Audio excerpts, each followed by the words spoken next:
बिस्मिल्लाहिर्रहमानिर्रहीम। अस्सलाम वालेकुम। उर्दू स्टोरी प्लस में खुश आमदीद। व्यूअर्स, आज फिर आपके लिए किसी की ज़िंदगी पर बीती सच्ची कहानी लेकर हाजिर हुई हूँ। नए आने वाले साथियों से गुजारिश है कि अगर अभी तक आपने हमारा channel Urdu story plus subscribe नहीं किया तो इसको लाजमी सब्सक्राइब कीजिए। चलें अपनी कहानी शुरू करते हैं। ये इन दिनों की बात है जब हम एक खुशहाल ज़िंदगी गुजार रहे थे। हम 3 बहन भाई थे, मैं, राजिया और रेहान। रेहान छोटा होने की वजह से हम सबका बहुत लाडला था। वो एक लायक बच्चा था, दूसरे बच्चों की तरह शरारती और बदतमीज़ नहीं था, क्योंकि हमारे वालिदैन बच्चों के मामले में बहुत संजीदा थे। हम बच्चों की परवरिश इन्होंने बहुत अच्छी तरह की थी।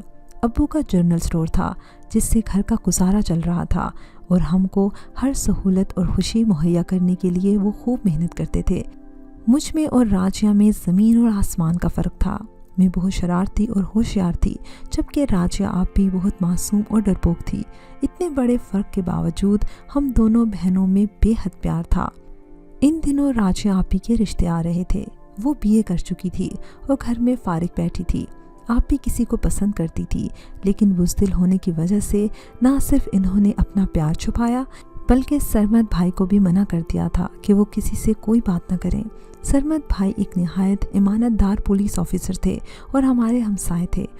बचपन से राजिया और सरमद एक दूसरे को जानते और पसंद करते थे। इनकी मोहब्बत से मैं भी अच्छी तरह वाकिफ़ थी। एक रोज़ का जिक्र है कि मैं अपनी फूफी के घर गई हुई थी। 2 दिन बाद वापस आई तो आप ही नजर न आई। मैंने इधर उधर देखा कि कहाँ छुपी बैठी हैं। आवाज़ दी, कहाँ हैं आप भी? देखा तो खाने के मेज़ पर बैठी थी। अच्छा, यहाँ हैं और मैं आपको कहाँ कहाँ तलाश कर रही हूँ। क्या बात है, आप क्यों इतनी परेशान लग रही हैं? इस सवाल पर बोली, तुम तो जानती हो कि मेरे लिए रिश्ते आ रहे हैं। हाँ, वो तो है। अम्मी ने अयान का रिश्ता पसंद कर लिया है। क्या? ये सुनकर मेरे पैरों तले से जैसे ज़मीन निकल गई, क्योंकि जानती थी कि आपी और सरमद भाई बचपन से एक दूसरे को प्यार करते हैं। मेरी आंखों में आंसू आ गए।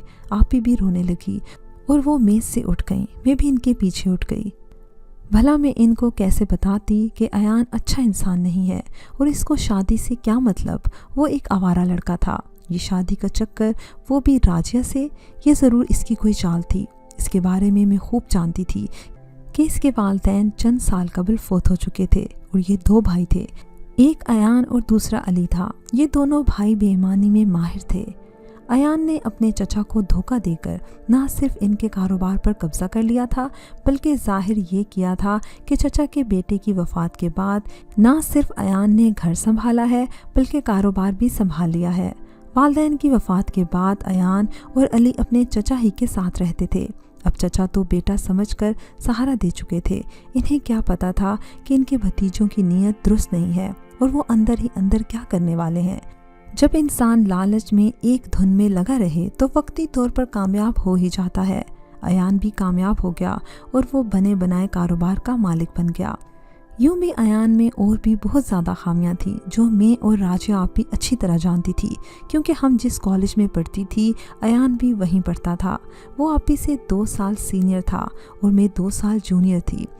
कॉलेज में हम दोनों इसको अच्छी तरह जान चुकी थी, तभी इसकी मैली नज़र मेरी बहन पर थी। जब आपी ने इस आवारा लड़के को लिफ्ट ना करवाई बल्कि धुतकार दिया तो इसने कसम खा ली कि इस लड़की को हासिल करके रहूँगा। गोया आपी की साफ गोई इसकी मर्दानगी के लिए एक चैलेंज बन गया। मैंने सोचा सरमद भाई से मैं बात करती हूँ, वही कुछ करेंगे। जब मैं इनसे मिली और इनको बताया तो वो हैरान रह गए। जाने इनको कितना दुख हुआ, मगर पुलिस ऑफिसर थे, अपने तासुरात पर काबू पा गए। बस इतना कहा कि ये क्या हो गया। ऐसा तो मैं कभी सोच भी नहीं सकता था कि हो जाएगा। वो बेहद अफसरदा थे। मैंने कहा, भैया मैं क्या कह सकती हूँ, आपको पता तो था कि आप ही के रिश्ते आ रहे हैं, फिर आपने हमारे घर रिश्ता क्यों ना भिजवाया? बोले, मुझे राजिया ने खुद मना कर दिया था। अब मुझे क्या पता था कि मेरे अमेरिका जाते ही ये हो जाएगा। मैं आपको ये बताती चलूँ कि सरमद की बड़ी बहन अमेरिका में रहती थी और वो कुछ दिनों के लिए अपनी बहन से मिलने के लिए गए थे। सरमद भाई की फैमिली बहुत ही ज़्यादा खुशहाल थी। अमेरिका जाना इनके लिए कोई मसला ना था। अब इनके पास इंतज़ार के सिवा कोई चारा ना था। खैर, आप भी से ज़िद करती रही कि वो एहतजाज करें। अब भी कुछ नहीं बिगड़ा। अपनी मोहब्बत को यूं ना लुटने दें। लेकिन वो अपनी बुज़दिली की वजह से कुछ भी ना कर सकी। ان کی خاموشی نے سانپ بن کر ان کو ڈس لیا۔ وہ فرمانبردار بیٹی تھی، والدین کے فیصلے کے سامنے سر جھکا لیا، اور سرمد بھائی اپنی بربادی کا تماشا خاموشی سے دیکھنے پر مجبور ہو گئے کہ وہ آپی یا ان کے والدین کے لیے کسی قسم کے مسائل پیدا کرنا نہیں چاہتے تھے۔ یوں ایان جیت گیا۔ وہ اپنی فیملی کے ہمراہ آیا اور دولت کے بل بوتے پر میری بہن کو ڈولی میں بٹھا کر لے گیا۔ دنیا کا یہ دستور ہے کہ جو شخص لڑکی کو ڈولی میں بٹھا کر لے جاتا ہے اور بارات کے ساتھ آتا ہے، وہ اس لڑکی کا حقدار بن جاتا ہے، چاہے دلہن دل سے اس کو چاہے یا نہ چاہے، وہ اس کی بیوی بن کر اس کی ہو جاتی ہے۔ رخصتی سے پہلے امی ابو کہہ رہے تھے کہ جانتے ہیں کہ ایان پیسے والا ہے، پھر آگے پیچھے کوئی نہیں، اس کی دور کے رشتہ دار ہیں جن کو وہ فیملی کہتا ہے۔ اصل میں تو ہماری بیٹی کے ساتھ اس کی فیملی بنے گی، بہت راج کرے گی ہماری راجیا۔ جب امی ابو یہ باتیں کرتے تو میں نے آہستہ سے کہا تھا، یہ تو خدا جانتا ہے کہ وہ راجیا آپی کو خوش رکھے گا یا… یہ کیا بک رہی ہو تم؟ کبھی اچھی بات بھی منہ سے نکال لیا کرو۔ تم کیوں اس کی زندگی کا فیصلہ کرنے چلی ہو؟ ابو نے چلاتے ہوئے کہا تھا۔ اس لیے کہ آپ نے صحیح فیصلہ نہیں کیا، میں نے بھی دکھ اور تکلیف سے بلند آواز میں جواب دیا، اور پھر ڈر کر کمرے سے نکل گئی تھی کہ کہیں ابو مجھ کو تھپڑ ہی نہ دے ماریں۔ میرا اور آپی کا کمرہ ایک تھا۔ میں ان کی چیزیں دیکھ دیکھ کر رونے لگی۔ آپی تو ایان کے گھر سدھار گئیں اور پیچھے ان کی یاد اور رلا دینے والی چیزیں رہ گئی تھی۔ آج تو مجھے ان کی اس قدر یاد آ رہی تھی کہ دل اداسی سے پھٹا جا رہا تھا۔ 4 ماہ ہو گئے تھے، میں نے دوبارہ ان کی شکل نہیں دیکھی تھی۔ کاش وہ آ جائیں۔ میں انہی سوچوں میں تھی کہ ریحان دوڑا ہوا آیا۔ وہ خوشی سے گلنار ہو رہا تھا اور لہجے میں مسرت بھری ہوئی تھی، اس قدر کہ اس سے بات بھی نہیں ہو پا رہی تھی۔ وہ مجھ کو ڈھونڈتا ہوا کمرے میں داخل ہوا، پوچھا کیا بات ہے؟ آپ ہی آئی ہیں، اس نے بتایا۔ کیا؟ مجھے جیسے اپنے کانوں پر یقین ہی نہ آ رہا تھا۔ میں اس سے زیادہ کچھ نہ کہہ سکی اور باہر دوڑ لگا دی۔ سامنے صحن میں راجیا آپی اور ایان بیٹھا تھا، جو اب میرا بہنوئی تھا۔ میری نگاہ آپی پر تھی۔ میں ان سے لپٹ جانا چاہتی تھی، مگر قدم زمین نے جکڑ لیے کیونکہ ان کا چہرہ مرجھایا ہوا تھا۔ میں ان سے ملی اور انہیں کمرے میں لے آئی۔ تھوڑی دیر ہم دونوں چپ رہیں، پھر میں نے اصرار کیا، آپی کچھ تو بتاؤ، اتنے دن بعد کیوں آئی ہو؟ دلہنے میں کہ اتنے دن بعد تو نہیں آتی۔ آپی نے لب کھولے، پھر وہ بولتی گئیں اور میں سنتی گئی۔ ہماری شادی کے فوراً بعد ایان کی چچی اپنی بیٹی کے پاس چلی گئیں اور اپنے چچا کی دولت جس پر اس نے بے جا قبضہ کیا ہے، وہ اب عیاشی کے نظر کر رہا ہے۔ اس نے شادی کے بعد مجھے ایک کمرے میں قید کر دیا۔ میری ایک نا پر وہ مجھ پر ظلم کے پہاڑ توڑ دیتا ہے۔ اپنی ہر بات منوانے کے لیے مجھے اس نے قیدی بنا کر رکھا ہوا ہے۔ تم کو یاد ہوگا کہ کالج میں اس نے کئی بار مجھے چھیڑا تھا اور میں نے ایک دن سچ ہو کر اسے تھپڑ بھی رسید کر دیا تھا۔ تب اس نے قسم کھا لی تھی کہ میری زندگی برباد کر دے گا۔ امی ابو کو اس نے یہ بتایا کہ وہ مجھے ہنی مون کے لیے ملک سے باہر لے کر جا رہا ہے، مگر اس کی یہ ایک چال تھی، مجھے وہ کہیں لے کر نہ گیا۔ یہ کہہ کر آپی رونے لگی۔ میں نے ان کو دلاسا دیا، پانی پلایا، حالانکہ دل تو میرا بھی رو رہا تھا۔ چند لمحوں کی خاموشی کے بعد آپی پھر بولی، میں ماں بننے والی ہوں۔ کیا؟ بے اختیار میرے منہ سے نکلا۔ آپی یہ ابھی اس قدر کہا تھا کہ ایان اندر آ گیا اور میں اس کو دیکھ کر چپ ہو گئی۔ آپی کی پشت دروازے کی طرف تھی۔ مجھے اچانک دروازے کی طرف دیکھتے پا کر انہوں نے پیچھے دیکھا تو ایان کو پایا۔ میرے بہنوئی صاحب بولے، کیوں جی اب چلیں؟ آپی خاموش رہی۔ یہ اچھا نہیں کر رہے آپ، میں نے دبے دبے لہجے میں کہا۔ کیوں کیا ہوا؟ وہ انجان بن کر بولا، اتنے دن بعد لائے ہو آپی کو۔ میں نے یہ بات بنائی کیونکہ اب ہم دونوں بہنیں کچھ نہ کر سکتی تھی۔ اگر میں کچھ کہتی تو وہ راجیا کو اور سزا دیتا۔ اس نے آپی سے کہا، جلدی کرو، فلائٹ کا وقت ہو گیا ہے، ہمیں لاہور جانا ہے ابھی، ورنہ مجھ کو کاروبار میں بہت زیادہ نقصان ہو جائے گا۔ امی ابو اب کچھ مطمئن نظر آ رہے تھے۔ پھر ایان نے میکے میں ٹھہرنے کا اتنا تھوڑا سا وقت دیا تھا کہ آپی اپنا کچھ حال دل کسی سے کہہ بھی نہ سکتی تھی۔ وہ مجھ کو بہرحال تھوڑے سے احوال سے آگاہ کر کے گئی تھی۔ آپی ساری زندگی تو اس طرح نہیں رہ سکتی تھی، مجھ کو ان کے لیے کچھ نہ کچھ ضرور کرنا تھا۔ لیکن ستم یہ تھا کہ وہ ایان کے بچے کی ماں بننے والی تھی۔ اگر علیحدگی ہو جائے تو وہ اپنا بچہ بھی آپی سے چھین لے گا۔ اف میرے خدایا، تب کیا ہوگا اور اب میں کیا کر سکتی ہوں؟ سوچ سوچ کر میرے سر میں درد ہونے لگا۔ ان دنوں چھوٹے بھائی کے پیپرز ہونے والے تھے، اس لیے میں اس کی تیاری میں مصروف ہو گئی۔ ریحان اب 8ویں کلاس میں تھا اور اس نے فرسٹ پوزیشن لی تھی۔ ہم سب بہت خوش تھے، لیکن میرے دل میں تو ایک پھانس تھی۔ राज आपी और आयान के बंधन की फांस। पता नहीं ये जुल्म कब तक चलेगा। मैं यही सोच रही थी कि रेहान कमरे में दाखिल हुआ। कहने लगा, आपी, अयान भाई के अंकल आंटी आए हैं, अम्मी बुला रही हैं। मैं गई तो अम्मी ने मुझे इधर ही रोक लिया। कहने लगी, तेरी तो किस्मत खुल गई है। क्यों, क्या हुआ अम्मी जान? मैंने हैरत से सवाल किया। बेटी, अयान और इसके घर वाले तेरा रिश्ता लेने आए हैं, इसके छोटे भाई अली के लिए। क्या अम्मी? बस मेरे मुंह से चीख निकलते निकलते रह गई। ये क्या हो गया मेरे खुदाया? मैंने परेशान होकर सोचा। अभी एक बहन मेरी चक्की में पिस रही थी और ये दूसरी को लेने आ पहुंचे। इस वक्त तो एहतजाज का मौका नहीं था, मगर रात को अम्मी से कहा कि मैं हरगिज़ अली से शादी नहीं करूंगी, आप इन्हें जवाब दे दें। अम्मी भड़क उठी कि ये क्या बकवास है। जब हमने राजिया का रिश्ता तय किया था तब भी तुमने इसी तरह की बातें की थी। अब अपने घर में वो आबाद है, अच्छी ज़िंदगी गुजार रही है। अगर वो खुश ना होती तो हमें ज़रूर बताती। अब मैं अम्मी को क्या समझाती कि अयान के डर से वो लब नहीं खोलती, और फिर वो मौका दे तो बेचारी आप ही बात करें। अम्मी बोली, खैर से अब तो वो माँ बनने वाली है, हाँ बड़ी अच्छी ज़िंदगी गुजार रही है। मैंने दिल में कहा, मगर मैं गूंगी नहीं बनूंगी। मैंने रिश्ते से मुसलसल इनकार किया, मगर किस्मत को कुछ और ही मंजूर था। राजी आपी के यहाँ बेटा पैदा हुआ।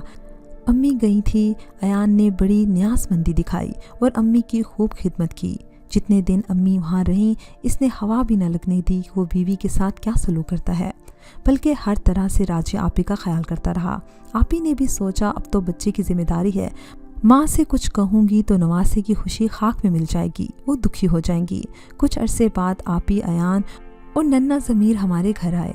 आपी ने मेरे आगे हाथ जोड़े कि तुम इस रिश्ते से इनकार ना करो, वरना वो ज़मीर को मुझसे छीन लेगा। ये इसकी धमकी है और वो ये कर गुजरेगा। तुम इस घर में आ जाओगी तो मुझे भी सहारा मिलेगा और हम फिर एक हो जाएंगी। आपी की खातिर मैंने कुर्बानी दी, रिश्ते के लिए हाँ कर दी। मैं दुल्हन बन गई। अब भी इनके घर में कोई इनकलाब ना आया, बल्कि जैसा बड़ा भाई था छोटा भी वैसा था। अब हम दोनों को इन दोनों का हर हुक्म मानना पड़ता जो वो सादिर करते थे। आखिर जुल्म का ये सिलसिला कब तक चलता? मुझे ही कुछ करना था। इन दोनों भाइयों ने हम दोनों को कैद कर दिया था। मैं अलग कमरे में कैद थी और आपी अलग कमरे में कैद थी। हम दोनों एक दूसरे से मिल भी न सकती थी। मेरे रूम की खिड़की के ऐन नीचे एक लेटर बॉक्स था। हर जुमेरात को एक पोस्टमैन इस लेटर बॉक्स से खतूत निकाल कर ले जाता था। मैं खिड़की से इसे देखती थी। तभी मुझे अचानक एक तरकीब सूझी। रात को मैंने ये फ़ैसला कर लिया कि मुझे क्या करना है।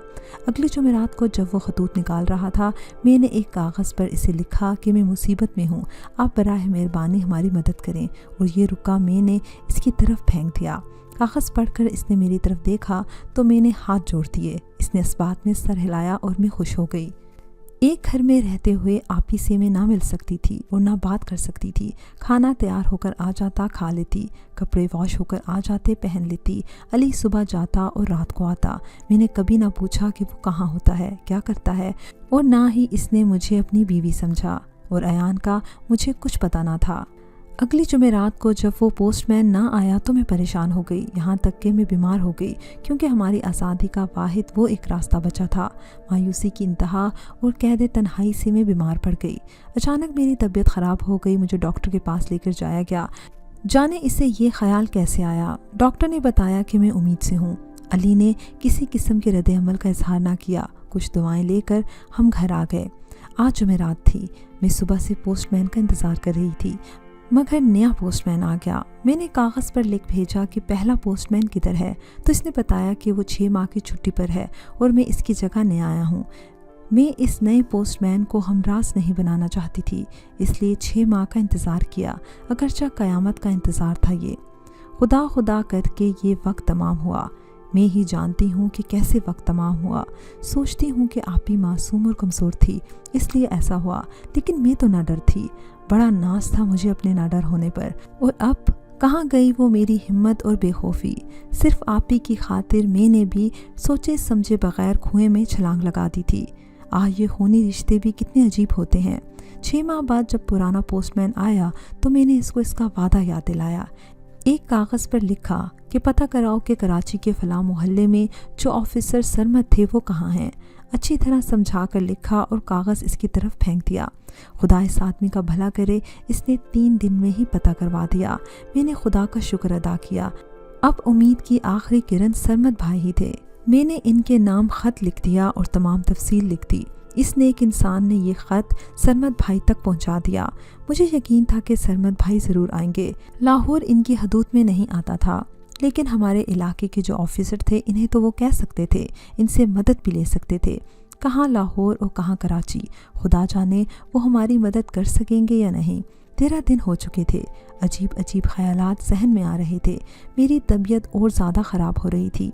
मैं अपने कमरे में लेटी हुई थी कि बाहर मुझे शोर सुनाई दिया। मेरा दिल यकदम घबराहट में धड़कना ही भूल गया, जाने बाहर क्या हुआ है। तभी मेरा दरवाज़ा फटाक से खुला। सामने सरमद भाई सादा कपड़ों में थे, साथ कुछ पुलिस ऑफिसर और सिपाही भी थे। मैं घबराहट में फर्श पर गिर पड़ी। सरमद भाई ने सहारा देकर मुझे उठाया और कहा, बस मेरी बहन, घबराओ नहीं, मैं आ गया हूँ। बाकी सिपाही आपी को लेकर आ गए तो वो कैद में हद से ज़्यादा कमज़ोर हो गई थी। मैं रोकर इनके गले लग गई। हैरत थी कि हम 8 माह बाद एक घर में रहते हुए पहली बार एक दूसरे से मिल रहे थे। आपी, ज़मीर किधर है? मैंने बेकरारी से पूछा।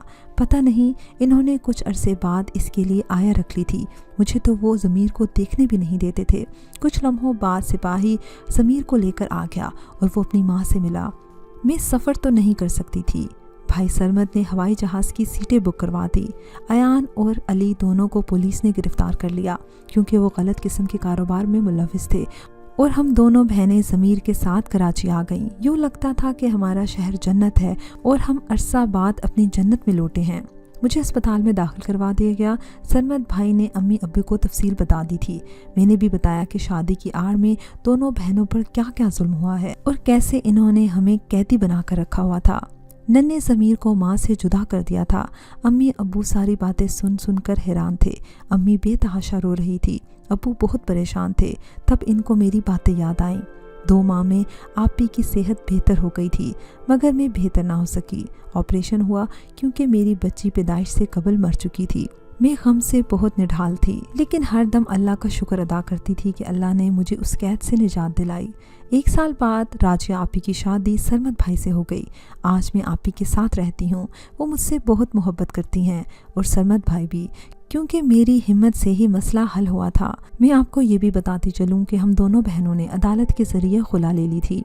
चंद माह बाद सरमद भाई ने अपने एक कुलीग के साथ मेरी शादी करवा दी। शहरोज एक बहुत अच्छे इंसान हैं और मैं उनके साथ एक खुशगवार जिंदगी गुजार रही हूँ। हम बहनों की कुर्बानी से ये हुआ कि अम्मी अब्बू ने रेहान भाई को पसंद से शादी की इजाज़त दे दी। आप भी आज बहुत ठाट बाट से खुश खुर्म ज़िंदगी गुजार रही हैं और मैं भी अल्लाह का शुक्र है अपने घर में बहुत खुश हूँ। सोचती हूँ अम्मी अब्बू ने आप ही से इनकी मर्ज़ी पूछी होती तो हम बहनों पर यह कड़ा वक्त ना आता, लेकिन गुजरा वक्त क़यामत का वक्त लगता है और वो वक्त हम दोनों बहनें कभी भी फरामोश नहीं कर सकते। व्यूअर्स, मुझे उम्मीद है कि आपको हमारी आज की कहानी पसंद आई होगी। कमेंट सेक्शन में अपनी राय का इज़हार लाजमी कीजिएगा। अगली कहानी तक इजाज़त दीजिए। अल्लाह हाफ़िज़।